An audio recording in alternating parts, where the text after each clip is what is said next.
7h25 sur RMC, RMC Découverte. Dupin quotidien. Marie Dupin regardait illégalement une série ou un match de foot. Un quart des Français continuent de le faire.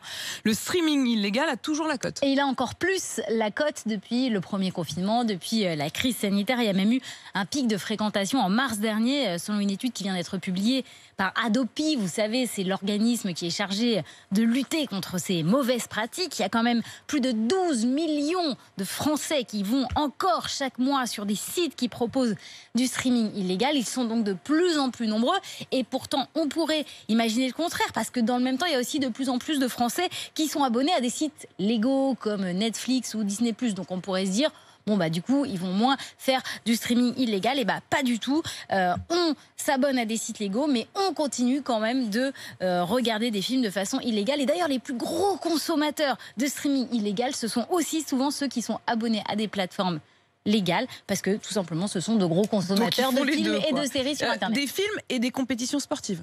Oui, alors maintenant que les compétitions ont repris, le streaming illégal a repris aussi, et c'est assez énorme, ça représente un quart des fraudeurs. Alors, ce que ça montre tout ça, c'est que le dispositif Adopi, c'est quand même pas très efficace. En tout cas, c'est clairement pas assez dissuasif, malgré de nouvelles règles censées être plus sévères. Il devait y avoir de nouvelles dispositions de lutte contre le piratage, mais tout a été mis en stand-by à cause de la crise sanitaire. Et d'ailleurs, Adopi, les responsables d'Adopi demandent à ce que les discussions reprennent rapidement. Merci.